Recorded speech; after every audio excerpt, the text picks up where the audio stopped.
takes a minute to start. Okay, there we go. All right. I appreciate you guys doing this, by the way. I know it's early for you guys. Absolutely. Thank you for having us on. Yeah, it is. It's a little early, but it's all right. So if you guys care to introduce yourselves and say what you do in the band. Yeah, I'm John. I play drums.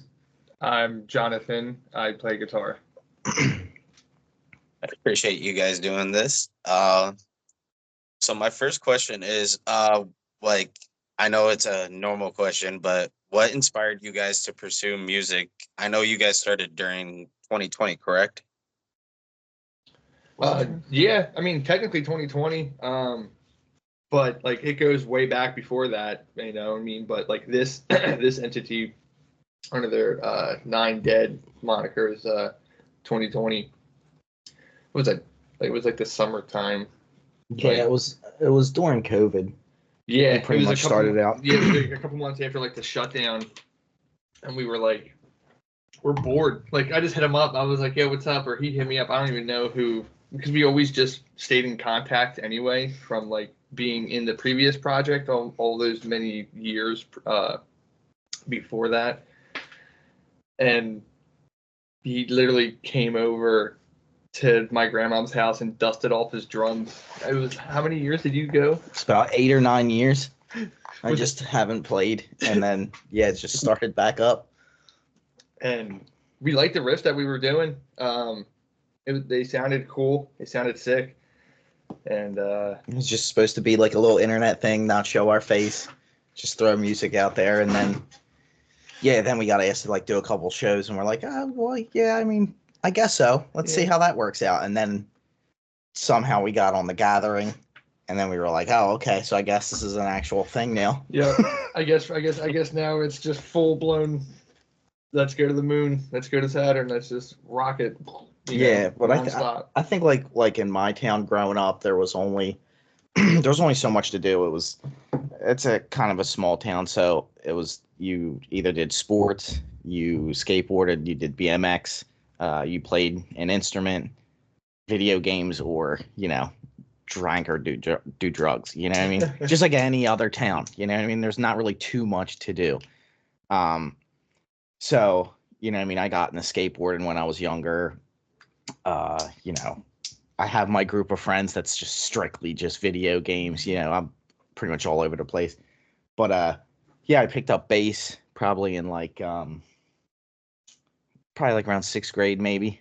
And then I seen the Disaster Pieces DVD, and I seen that drum solo and was like, I'm not playing bass. So I was like, I got to get a drum set.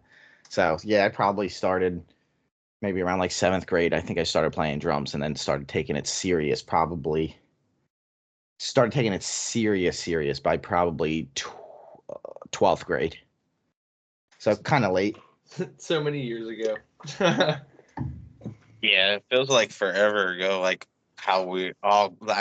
I'm 29, so I'm pretty sure we're all roughly around the same age. I'm 35. 36. Cuz our bass player, he's an old man. He's a little bit older. Yeah, Cuz is a little bit older. And Blake's the baby of the band. Blake's the baby. He's like 32, 32. 32, 31, something like that, yeah. He's a baby. Baby, yeah, but we're still old guys. Yeah.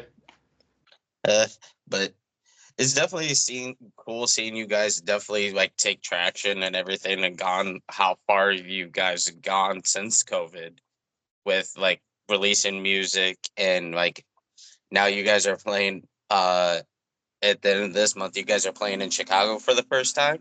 Mm-hmm. Yeah, we're doing a Hell of a Midway with the Convalescents and the Bunny the Bear, Fight from Within, a bunch of homies. It's gonna be awesome. It's gonna be awesome. I'm trying to explain to these guys. I'm like, yo, hot dogs. I'm telling you right now, these hot dogs in Chicago are outrageous. So, I'd rather get the hot dogs than the pizza, because the pizza's, we're so used to like the pizza here on the East Coast is like thin and like good. It's not lasagna. It's not like a deep dish. It's like a personal choice, honestly. But I would rather eat the hot dogs. with the green relish out in Chicago. That is fair. That is fair. I think I met the person who's like booking that show, and they were talking to me because my buddy's doing photography that night, and they were like trying to introduce us, and I was all like, "This, I'm too drunk for this right now. I don't know." They're like, "You should help them promote bands," and I'm like, "This, I'm way too drunk right now." So he sent me a message. He's like, "Did you remember anything from last night?" I was like, "No." No, I didn't. And he's like, "She gave you a card." I was like, "Oh, I threw that away at McDonald's." This is why you don't get drunk at shows. Yeah, that's actually like our little number one rule. I'm like, dudes, let's have a beer, but hit the stage, rip it, and then we can fucking, you know what I mean? Like, I envy like all these great guitar players that can just drink and continue drinking on stage and just kill it. And I'm just like, I can't do that. I can't do it. Yeah, I respect anybody that can play like relatively drunk or high. Yeah, it's a whole, especially like back in the day, like the Megadeth and all those dudes, like back in the day, they would, dude. How are you sweeping and doing these crazy? And you're on, and plus the adrenaline on top of that, you're already playing your music faster live by like 10 BPMs. So, and to nail it, it's just like, dude.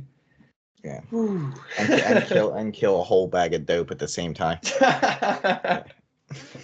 Yeah, I got told my photography buddy, you guys probably meet him. His name's Jim from No Barricades Photography when you guys come to Chicago. He told me, he's all like, "This, no more smoking weed." I was like, "I'm not that bad." He's like, you kind of are. I was like, "What do you mean?" He's like, "You were trying to fall asleep." But like, I definitely love what you guys are doing, mixing the deathcore and the slam elements into it. I respect any band doing that because we don't get that much anymore, I feel. And what driv like you guys to mix those two genres to make it a whole like wholesome? I think like a lot of like the maybe like the early deathcore sound is is a big influence to me. And like, I mean, we got to get, I think in the future, we got to get a little bit more into maybe more riffs that are, we were just talking about that the other day, maybe in like what we're writing now, like maybe add like a little bit more in-depth, like slammier stuff. But he's like, I still listen to slam music and all that stuff too, but he's the real dude that listens to all that type of stuff. The cephalotripsies, the dripping, devourment, abominable trinity, everything. You're right there. It's fucking got my mustache hair. It's too early for that. So like, hearing that, and then because even before that, with like Dying Fetus, like, and Death, and Obituary, and just like Malevolent Creation, I was really into the heaviness. I was really into super sick double bass and stuff. And then one of my buddies showed me like Devourment, and then I was like, "What is this?" And then Defeated Sanity, and I was like, "Oh my god!" And this was like 2005, 2006, and I just dove headfirst into like the entire slam scene back then and the forums, and I would, download. Gosh, I forget what it was. It was before Dropbox. It was like WeFile.com or something like that, and you'll be able to like download entire like EPs and stuff. Then Suicide and like Job for a Cowboy and all those guys came out, and I was like more particular. I was more into Suey than I was Job, because it was just a little bit more heavier for me, and I was about it, especially like about a plane crash, and like that first EP, he's got the first EP tattooed on his elbow. Mm-hmm. And that was back. That's when it dropped. You got that. That was like 2006 or something. Seven. I think too, like before the with Cleansing came out. with like Suicide having like a bigger influence on us is like we were into stuff like, you know, the Whitechapel and Job for a Cowboy and all that stuff too. But like something about like it's really sick how like Job for a Cowboy, like they're so talented. And I think when Doom came out, like some of the members were like 18, 19 years old, like 17. Like it was sick music, but you would have like these like crazy guitar parts and you're like, all right, that's awesome and all. But like Suicide had this like it was just a basic core of it, and it was crazy to hear that like even the simplest riffs, you don't have to go crazy for it. It could just be a simple riff and it could just be the heaviest shit ever. Like my favorite at the end of what's it, Destruction of a Statue, where it just goes to that heavy fucking like breakdowny slam, and he's just doing these super lows. I still get goosebumps hearing that song. It's so gross. So being able to, growing up, nu metal had a insane influence on both of us. Just Slipknot, Limp Bizkit, Korn, Cold Chamber, all that, and that's all groove. That's like the early Korn album, Life is Peachy, is just complete groove. David is a maniac on the drums. Kepley got. I tend to think that Kep got a lot of his groove from those bands. Kep's like a machine, but he has this unique bounce to him because like with like Follow the Leader and like Significant Other and all these like John Otto just boom ba ba ba boom boom, you know what I mean, just bouncing. And knowing how to double bass ripping like back when he came into the band, I was like, this is like we were able to like kinetically link like telepathically and be like, all right, double bass on this part but bounce it, you know what I mean? And I was so into the slam stuff, so I would start putting it's just slam. We were just making slam, but we also wanted to do like I don't know how to explain it. Like, take the super heavy slam rides and stuff and the super groove, but also bring in the intensity of like a freight train. You know what I mean? And and that's where we were like, all right, I think we're gonna have highs in Nine Dead, because at first when we first started, it was just all gutturals, but we kind of knew we needed some elements of highs to emphasize parts. And especially with the crossovers with the drums, like the upbeats kind of stuff. I think it was honestly what changed the game for us was when we first got together to start to play music again. It was when like Strangled was just hitting, and we were like, "What is this noise?" Yeah, Strangled was like, and out and about, and then the bass player with his highs, like when they came out, because like we really liked their sound because it was a mix of shit, but like Free-Peeling Flesh. The bass player's highs was like that's what like your anxiety, like it feels like your anxiety on the inside is constantly in your head, is that dude's voice all the time. So we're like, this shit is so crazy. And then Analepsy came out with their CD, and I was like, this is fucking great slam. Like, the production was great. It was like taking me back to like a Bottle of Trinity, like the End of Human Existence, like the 2007 era. And I was like, this band is sick, and it was so intense. And every time a new part would come out, I'm like, please roll double bass, and I was like, oh my god, they like it's so heavy. So then we were like, let's combine. Let's just do this gung ho. Let's take every single thing that we love, even like Korn and stuff, and like the nu metal stuff, because in the song 115, that bass break before the first verse is completely Got the Light from Korn. It's just, we thought it was cool to hold out a note. We were just ripping for, gosh, a whole almost minute, and then it's nice that, whoa, okay, cool, we can take a little break. I can hold this note out. You know what I mean? Kev can stop doing ripping double bass for a second, but it's just grooves, slides, and bang, and we take you back into the song, and that's purely got to life, right? That's the same structure in the sense. Yeah, I think with the newer stuff that we're writing, like, because like we do say like it's like a mix of like deathcore and slam, but there's way more. There's probably like 90% deathcore and then maybe like a little smidget of slam here and there. But I think with like the newer stuff, we're gonna try to put in a couple more like heavier, like really truly like slammy, sludgy ass parts, just to see how it works out. Oh hell yeah, that's definitely cool. Like, it's definitely seeing cool inspirations like that. Like, I have like my roommate.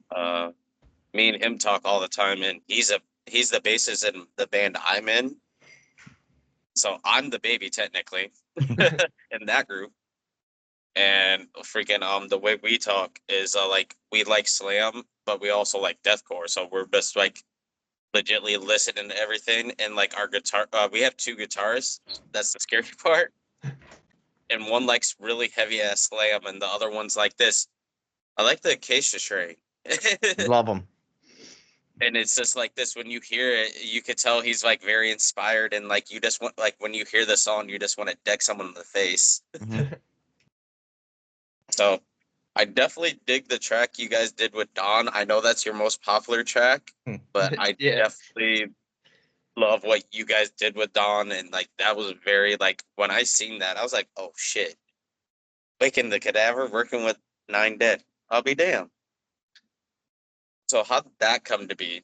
We just it just goes to show you, just shoot your shot. You know what I mean? Just ask anybody anything.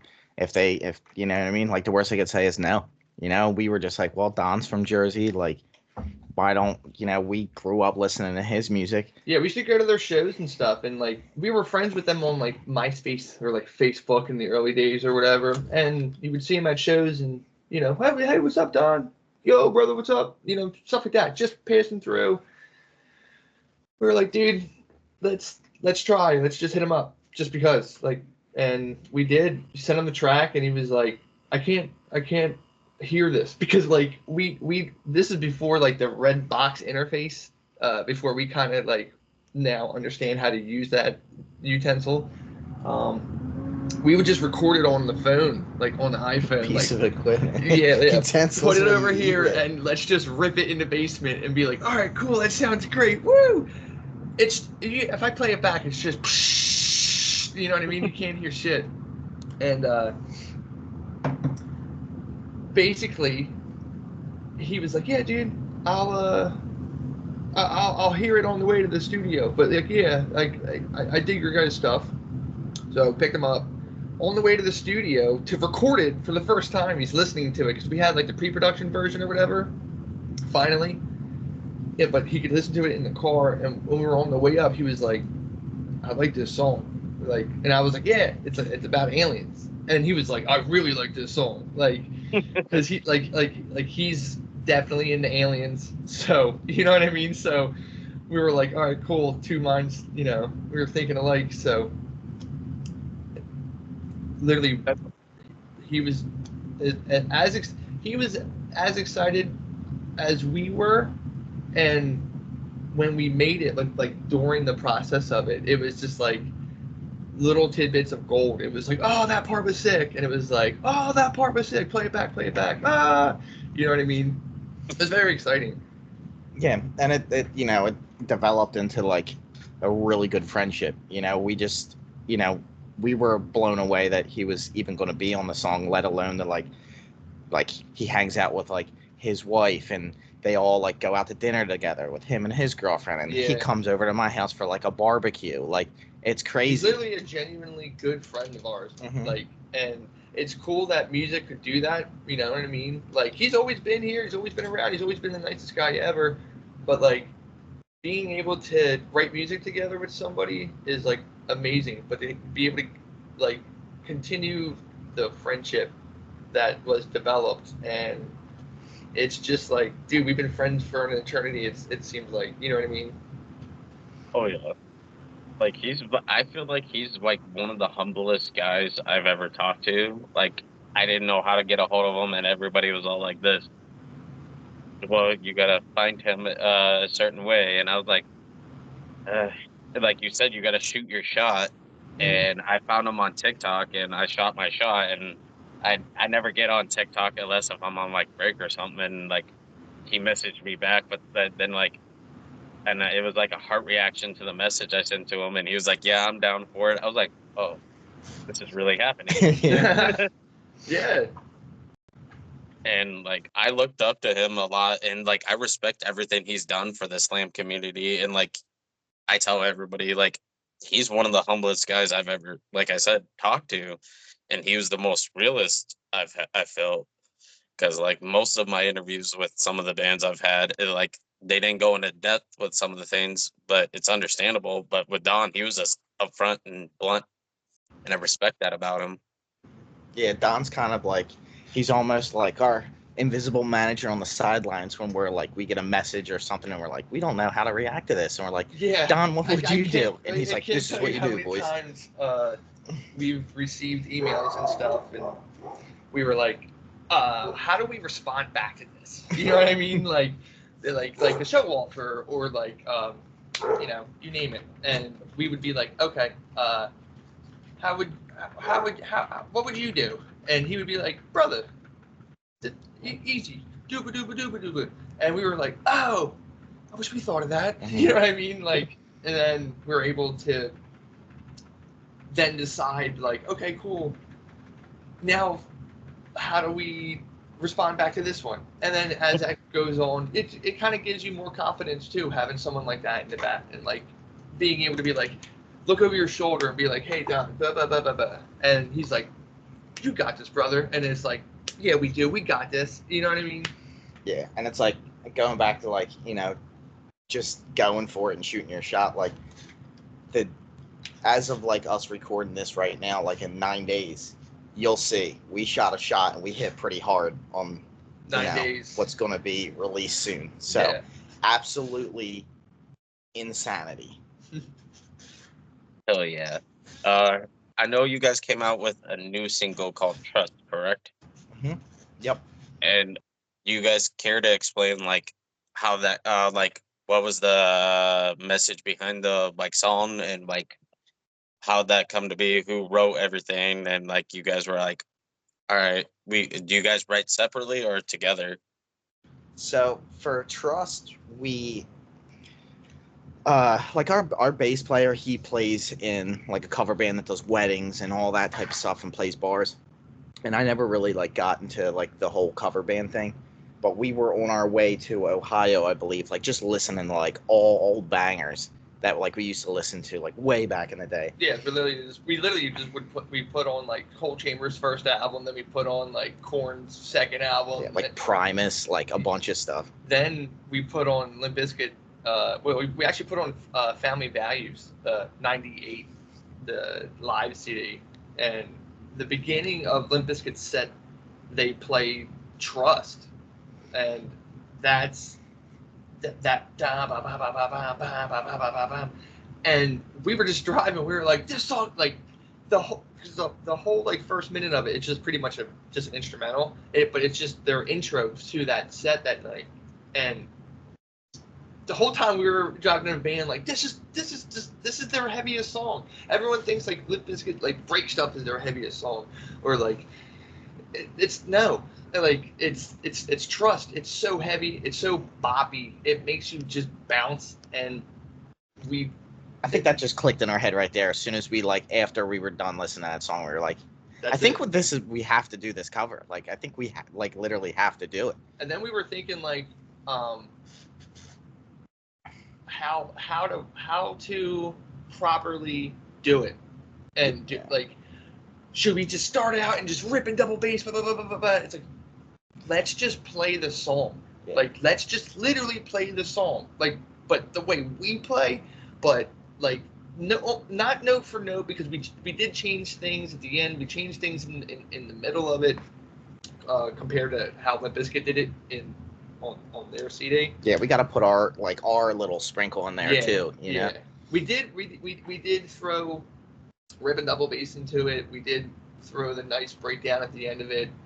I wish we could have added the one part that we'd taken out of the original song, but in the studio, like we were just trying to figure out, and it just didn't seem right.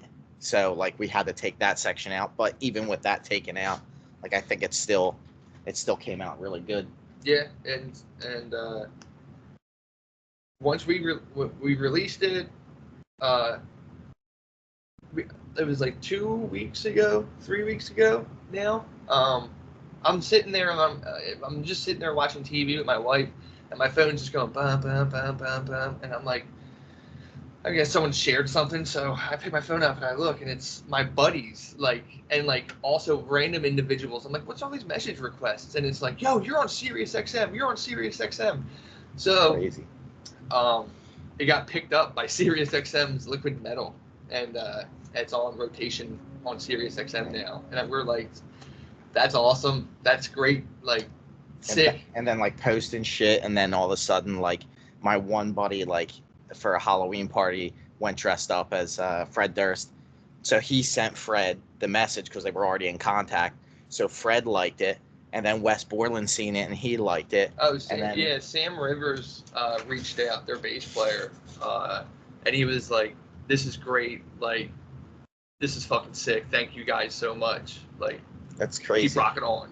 And I was like, "That's fucking Sam Rivers." Like, what? Like.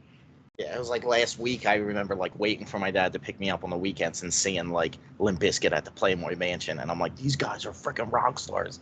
That is definitely cool. Like seeing like early nu metal band, definitely seeing like you guys doing something with their like one of their original songs, and they're like, "This, holy shit, this is actually badass." Mm-hmm. Because you don't hear a lot of like the older like nu metal bands really reach out to like deathcore bands anymore, and it's just like that's respect. I have respect for that. Yeah, I feel like it's getting a little bit better now than it was back in the day, but I feel like deathcore for some reason in the metal community gets such a shit hand. You know what I mean? Just with like. Remember back in the day, like when Chopper Cowboy and Suey and White, like the worst thing to be called was a deathcore band. Like, oh, you're not going to get on the show because you're. Now it's like, you like. It's like a whole different attitude now.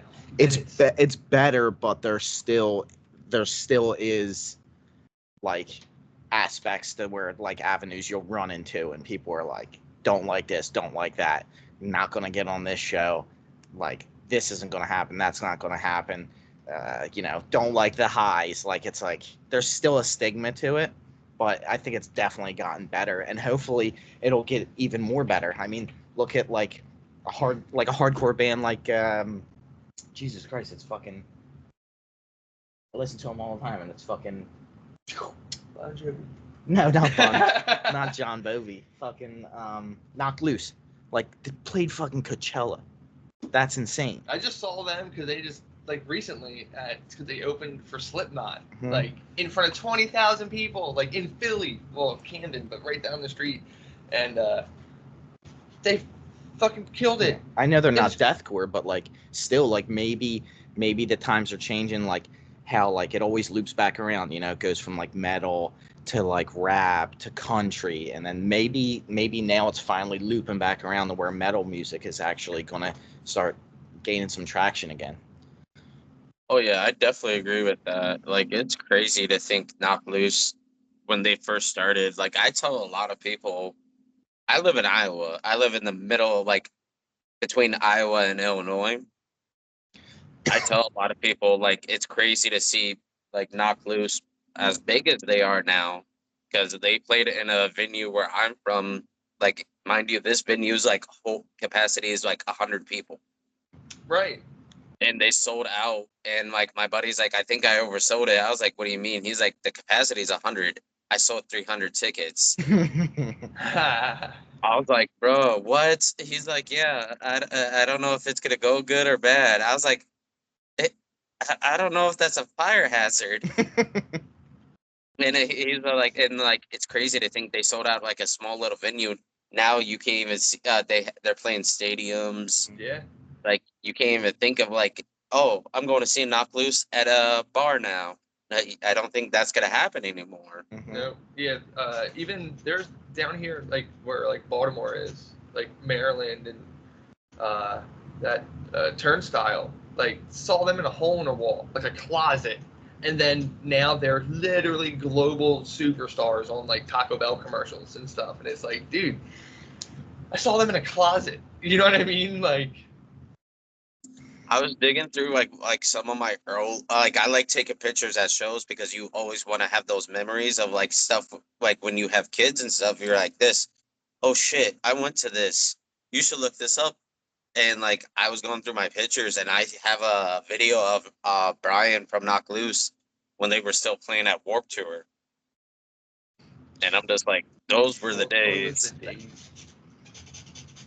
And like I keep seeing the meme go around. The meme that you can only bring one back, and it's like Jesus, Warp Tour, and like something like two other things. And I'm just like, I would bring back Warp Tour because that got a lot of bands traction back in the day.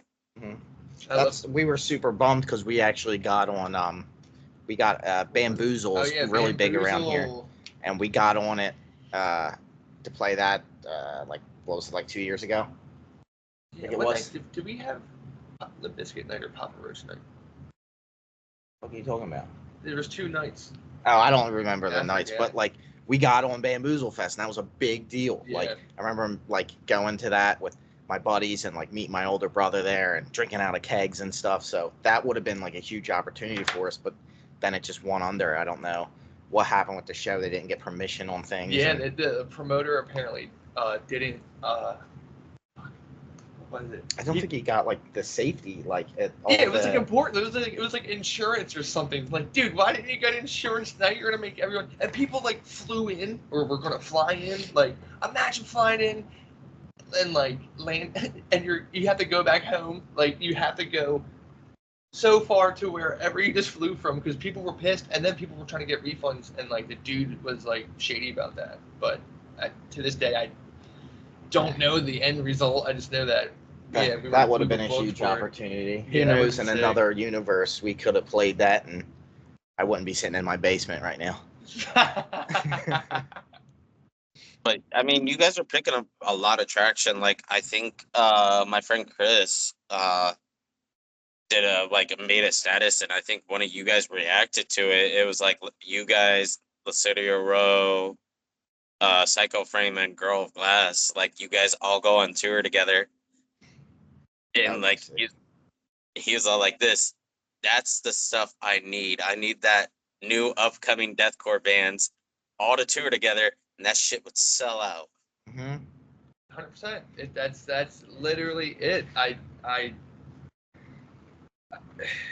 It's not frustrating. It's just very frustrating because imagine if like gas prices weren't fucking $4. Imagine if fucking everything else, food wasn't $1 million billion bucks. Imagine if rentals weren't $1 million billion bucks. To be able to tour is like rough, and like these guys on the road now, like we just did 10 days, 11 days with Filth and Awaken Providence and Resistor. Amazing time, unbelievable time. Everything was like literally perfect. Everything was perfect. And like driving home, it was like the saddest thing in the world. It was like, I can't believe this is over. Like that, it was a blink of an eye.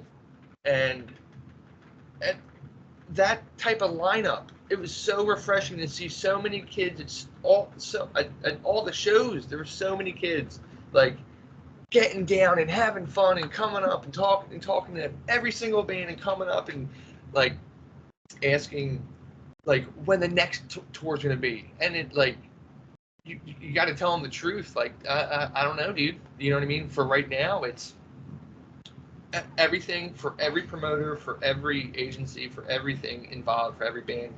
Everything's got to be lined up perfect for anybody to do anything, especially with people that are like us, that are having firstborn daughters, and like Cuz having his firstborn daughter, and we're all homeowners, and there's business owners and careers and tenure in jobs where it's rough to it's rough to It's hard to juggle everyday things. Yeah. You know what I mean? When you, I mean, it's a shame like we didn't think of this music or start like this band like when we were like 17, because it would have been perfect, because we wouldn't have to have like all these bills and stuff. We could have just been like, all right, let's just go and rough it for 30 days. Yeah, I'm gonna go on tour for 17 weeks. Yeah. Love you. No, but it's, to be able to do it is amazing though. And to be able to have the opportunity and to be thought of for a run like that with those guys, you know what I mean? Like Psycho Frame's obnoxious. Like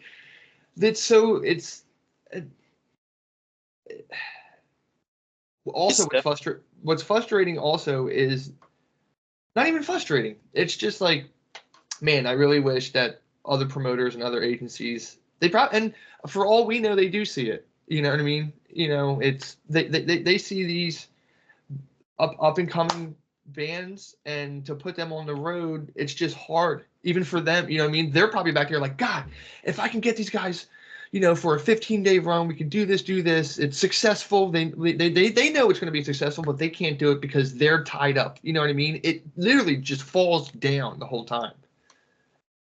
Oh yeah, it's definitely crazy to see like the new wave of deathcore. It's definitely intense. I've been very fortunate. I always say I got to see one of the Psycho Frames, one of their earlier shows. And I think it was one of their earlier shows. They were opening for Dying Fetus, and it's absolutely insane to think like that up and coming deathcore band is fucking like killing it. Mm-hmm. And like you guys, I have that same feeling. Like when like we all talk, like I have a group chat and we're all like going to shows together. There's like 37 of us in one group. So like we That's always awesome. Spam each other with new music.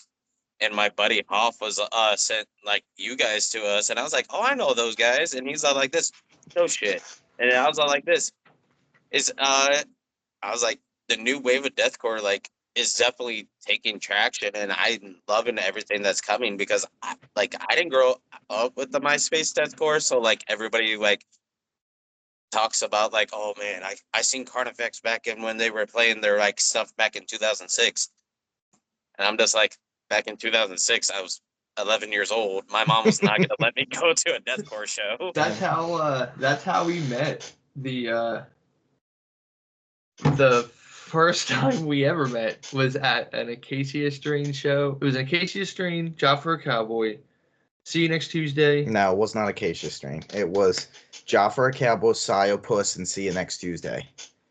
Yeah, and fucking a friend. I don't know. I don't think Acacia was playing that. I remember it was those three bands, but yeah, he had a friend and I had a friend. She was like, "Oh, come over and meet my friend, Stauffer." And I walked over and she was like, "John, meet John." And he was like, "I don't give a fuck." And yeah, I'm just like, I literally just turned to him and she was like, "Hey, here's my friend Johnny, plays drums." And I was like in mid conversation and I turned around and I was like, "I don't give a fuck." And I was like, "What?" And I turned back around. Lo and behold, a beautiful friendship was formed there, and we didn't even know it. Yeah, that sounds like that's pretty unique. Like, definitely See You Next Tuesday is really good homies of mine, and like I love those guys to death. Like, I think I got a story out of Drew when they were touring. I think I know what tour you're talking about because it was them, like 2006. Them, Job for a Cowboy. I think Acacia Strain was on some of the days of that tour, and they freaking told me a joke, and Vincent did a dad joke to Job for a Cowboy, and they're like, "This, how do you guys make your tour bus smell so good? Is it the Febreze?" And I'm like, "What the fuck?" We actually tried to get See You Next Tuesday out here when we threw a show in February, but you know, it didn't line up. That would have been actually really cool. Yeah, Drew was like, dude, that is a party. Sign us up. And like, a day or two later, he was like, yo, we double booked. We're so sorry. Like, I was like, dude, don't worry about it, dude. Thank you for, wanting to party with us. But yeah, it was that Waking the Cadaver. It was Waking the Cadaver, Nine Dead, Dysentery, and Pyrexia. Delenda, Morbid Cross. But yeah, See You Next Tuesday was going to come party with us that night too, and unfortunately, it just didn't line up. Yeah, we reached out to them, the Red Chord, I Declare War. We're like, let's get another big. We were in the DMs like we wanted to make this show it was already obnoxious already with Waking and Pyrexia, Dysentery and everything in the middle of nowhere, South Jersey. But I knew this venue could hold like 300 people, 250 people, and I was like, we can do this. Let's just do it. Balls to the wall. And the same thing. It just didn't line up with the other bands. And then once you step back and you're like, all right, this thing is becoming like insane. Like, I wanted it to be like the craziest thing in the world, but like, imagine if See You Next Tuesday could do it. Imagine if I Declare War could have done it. So it's just like, that would have been like insanity. And that's the crazy thing too. Yeah, like reaching out to I Declare War, the Red Chord, See You Next Tuesday.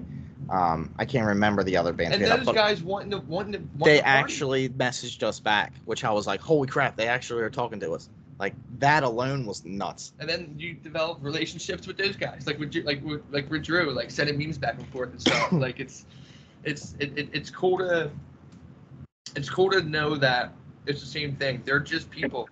They just play music. You know what I mean? And some people are private, some people aren't private. You know what I mean? So it's cool to have. What are you doing? It's cool to have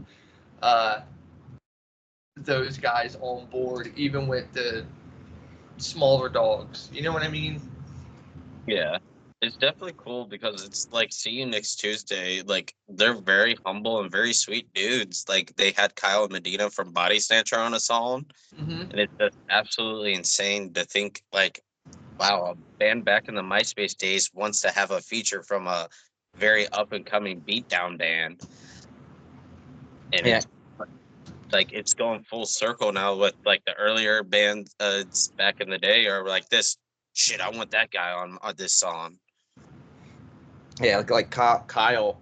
We've talked to him a few times too. Oh yeah, he's a super nice dude. Yeah, he's a sweetheart. Kyle's the man. He was actually going to come out to the February show where we threw. That is one great. we were just talking about. He was on tour or something. One of them. I think one of the members was getting married or something. That's what it was. He was like, "Bro, I'm flying up." Blah blah blah blah blah. And I was like, "Fuck yeah, Kyle! Like, it's gonna be the sickest night ever."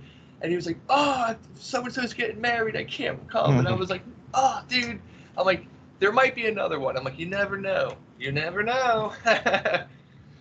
Oh yeah, it's definitely cool. Like seeing a lot of the like old school guys come out to shows, and you just see them in the crowd with like just chilling and vibing to the new stuff. And like, I was just at the Chicago show with Signs of the Swarm, and it was absolutely insane. And I was standing by the stage because I was like, I don't get in the pit anymore. I'm not getting fucked up. Every time I get in the pit, I don't go in the pit. I don't want to get punched. I'm sorry. Like, I know it. I love watching it. I love that everyone's getting out there, fucking angst and just getting down with the bands and stuff. But I'm a non-alcoholic beer drinking headbanging guy right here. You know what I mean? On the side stage, like, I like to fucking hear and fucking take it in. You know what I mean? I was a big pit person. He but like, got down, and that's why his ear. My ears ripped from getting punched out. Like, I almost like broke my hand the one time. So like, I'm like, you know what? Like, I'm older now.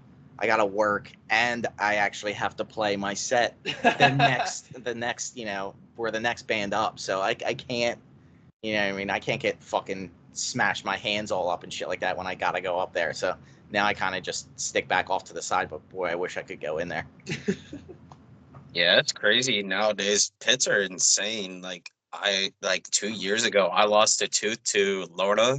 Oh my.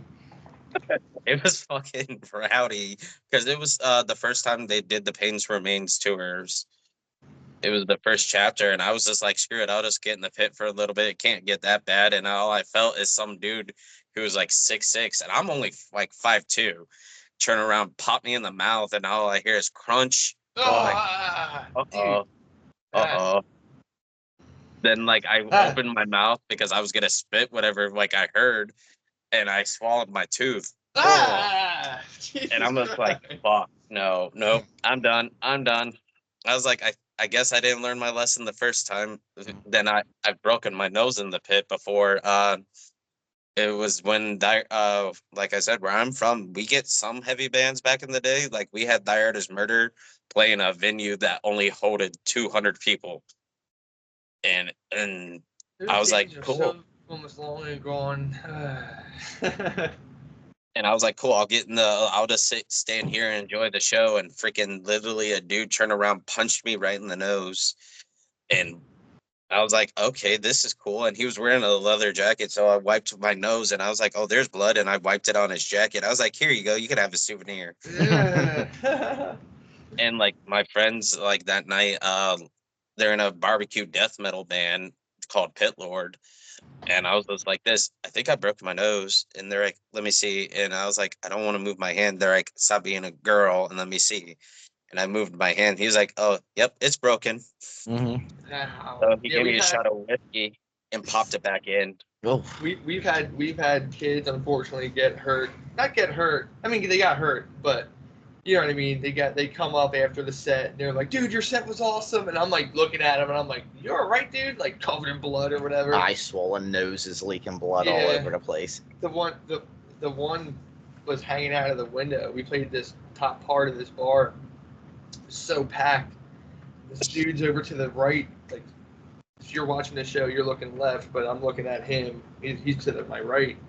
And I'm thinking he's just puking out of the window. I'm like, oh, that sucks, dude. Had too much beer. As there's like insane, everyone's just getting down. And he looks at me. And I look at, and I'm like, that dude, his whole nose is just leaking. He just didn't want to bleed all over the place. And I was like, in mid playing, I'm like, are you all right? And he was like, fuck yeah, bro. I was like, dude, that's so sick. It's insane anymore. Like, I'm afraid to get in the pit anymore. Like, sometimes it's safe, sometimes it's not. And like I said, I have a group of like 37 friends in a group, and we all go to shows together because we're like one big humble family. So if one of us gets hurt, you're gonna have like a bigger dude coming at you. Mm-hmm. That's the one thing too. I do see a lot of people that, unfortunately they turn at the wrong time, bang, they get hit. Bro, it's all love. And then like you'll see him laughing, like, yo, I got you, bro. They pick each other up and they hug, and dude's like patting his head, like, you good? And he's like, I'm good, bro, I'm good. I've also seen like dudes not take it lightly and like freak out, and like you gotta be like, dude, it's not intentional unless it is, and you don't kind of know if it is intentional or not, but usually it's not. It just sucks. I don't want to get hit. You don't want to get hit. Sometimes you do because you're standing super close to the fucking pit. It's just what happens. Oh yeah, for sure. I'm definitely like that night when you guys play Chicago, I'm gonna try to get the interviews as early as possible and come see you guys because I definitely want to throw down. Like I want to come out of Mosh retirement just for you guys. Hell yeah, dude. Thank you. We'll make sure we take selfies with you. And like my buddy Jim was talking to me because like the last time I think I got in the pit, like he does photography, so he's like by the barricade. And like I got shoved up against the barricade, and he felt me, and he's seen my neck go over the barricade a little bit. He tapped my head. He's like, "You okay? Do I need to pull you over here?" I'm like, "This, I don't know, maybe." He's like, "This. Did you have a little too much to drink, and you decided to start shoving people again?" I'm like, "This, I guess," but like. It's definitely insane, like to think you guys are coming like to the Midwest for like. And like I'm trying to get everybody to go to that show, and like I'm just like, one of my buddies who does vocals, his name is Alex, and he was like this. I was like, you should hit them up and see if you can hop on for the Dawn song, because like his vocals are insane, and he's like this. No, I don't like getting on stage, because he's only been on stage one time and he gets nervous. Mm-hmm. And I'm just like, dude, always still like take your chances to see if a band would be down for you to hop on and just like do your thing. Nerves are like, okay, you know what I mean? I throw up before every show. Yeah, it happens. Always nervous. Always nervous. Always nervous. There's nerves. You can play to 2 people. You can play to 500. It doesn't matter. You can play to 1,200, 2,000. You're still gonna be nervous. It's just how it is. It's just how it goes. But it's about having fun. And I'm talking the second we hit the first note, like, for our intro, and I'll turn around and I'll look at Kev, and he's looking at me and he hits his hi-hat and he does it angrily. I'm like, yeah, we're about to have some fun. It goes away once, you know, and then next thing you know, you're like, wait a second, there's 20 seconds left of the last song. I'm not ready to get off yet. Yeah, then you're bummed out that it's over. And the people are like, you got one more? And we're like, no. No. It's literally, we're on a time frame, dudes. We got to go. The other band's going to come up. But, no, it's all nerve-wracking. Playing live, getting on stage, getting in front of anybody, people who speak live, anything. You're always going to be nervous, but you gotta just do it. You gotta jump. Oh yeah, I definitely I have a feeling you guys are going to be like headlining a tour eventually. I have that feeling, and like you guys are going to. Cross our fingers, man. That's the goal. We really want to push it to the next level where, you know, we're just ripping and seeing cities that we've never seen before. You know what I mean? To be able to see California for music, and, you know, Tampa, Florida, and coming up to Chicago. You know, we've been to Houston, all for music. It's like, it's really sick, but it's really cool to, you know, meet the fans out there and take it into, like, this is where this dude lives. You know what I mean? This is where these guys live for the past, you know, 32 years of their life, and they grew up over there, and, you know, and they're stoked to come see you because your music resonates with them, and it's cool to talk to them, and kind of like how we're talking right now, just normal, like at the merch, like, hey man, blah blah blah blah blah. He's like, like, for example, like, people will come up and be like, oh, you guys remind me of back the MySpace, you know, era, and we're like, that's literally like us in a nutshell with our twist on it. You know what I mean? It's just we loved that era, and to be able to just talk and, you know, hear the stories from the fans, but to be there for music. It's not like, it's just fun. It's fun, and we're just really lucky to be able to be wanted to, you know, in those states and cities and stuff, and definitely looking forward to the future for sure. Oh yeah, I definitely, like, since like Paleface announced their tour, I was hoping you guys were gonna like a little tease and like this, we're gonna be one of the bands that is on the road with those boys. I was like, please be. We're not that cool yet. Yeah, we're not that cool yet. No, for sure one day. That's the goal. We want to be able to, you know, hit the road with, you know, with peeling fleshes and, you know, pale faces, and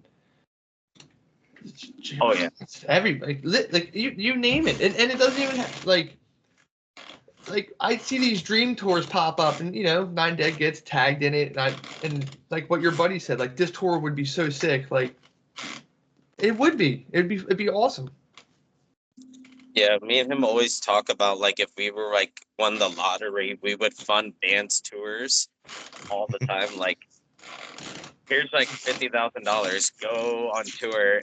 Just make sure you hit our city first. Because like, we're dead in the Midwest, and like, I feel like if you hit the dead in the Midwest, you can either go West Coast or East Coast or even go South. Mm-hmm. and it's just like we always want to see like bands always like flourish and like make everything possible. Like without music in this world, let's be real, it would be a boring ass world. It's an art form. It's a complete art form. It's like painting. It's like, you know, a dance. It's an art. And how long has it been a thing for? You know what I mean? Like since like cavemen were like hitting sticks, you know, like it's amazing that no matter what music you make, you kind of have an audience for it. It's just, and especially now, it's not like how it was in the 80s, 90s, 60s, 70s, all that. Especially in the 80s and the early 90s. I mean, tape trading, early 80s. That's, imagine being Metallica, in the VFW, and here's a cassette, like, boom, and then now they're Metallica. You know what I mean? So it's cool that you can just go on the internet and hit upload, and if that, hey, somehow some way you hashtagged brutal music or new, it doesn't even matter, and then that person clicks on it and they're like, wow, this is really good, I like this, yo, friend of mine, check this out. And it's like the Wayne's World gimmick. He tells two friends, they tell two friends, and it just goes on and goes on and goes on. Oh yeah, for sure. I'm definitely glad we have like a thing like Spotify, Bandcamp, and all that, because nowadays you get so much traction from like those things, and it's just nowadays it's how everybody does their like, this is the music we get. Mm-hmm. Yeah, it's definitely easier to share music nowadays. Oh yeah, a lot easier back. Like I used to talk to my dad about it. Like I'm just like, so how'd you get into music? He's like, CDs. Mm-hmm. He's like, you kids don't understand CDs. Yeah, word of mouth. That's it. And I was like, oh, well, because we download things illegally back in the day. Yep, Kaz IDs and Napster and stuff. Those are the days. I don't think I have anything else to discuss. I'm really, like I said, I'm gonna try to, like, as soon as I get done with those interviews, I'm gonna try to drive out. I don't know how far the venues are from each other, so we'll see how that goes that night, because I know my friend Alex wants to go to the one in the Halloween show, and I'm just like, I might leave you there and just go see my dad. If you come out, it'd be awesome to meet you. And either way, we're very excited and very humbled and happy to be able to cross into new territories and eat some good hot dogs. Oh yeah, I could tag the shit out of Adam Warren from Oceano, but like, if they're not on tour, I'm like, hey, you should come out to the show. That would be sick. That'd be sick.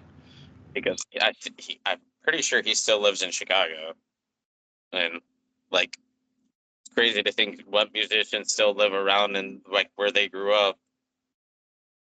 So, all right, I greatly appreciate this. I'll let you guys know when like the podcast gets editing, and like I'll probably be doing that all day since I have nothing better to do. So, thank you so much for having us Absolutely. on.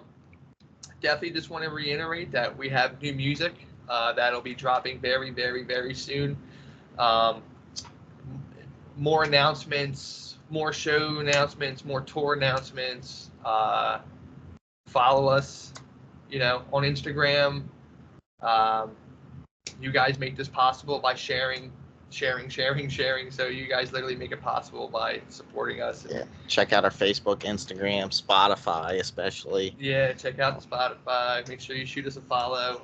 And if you guys just want to chit chat and talk, shoot us a message. Yeah, just throw us a message. If we see it, we'll respond. We'll chit chat. Mm-hmm. All right, greatly appreciate it, guys. Thank you guys so much. Thank you so much.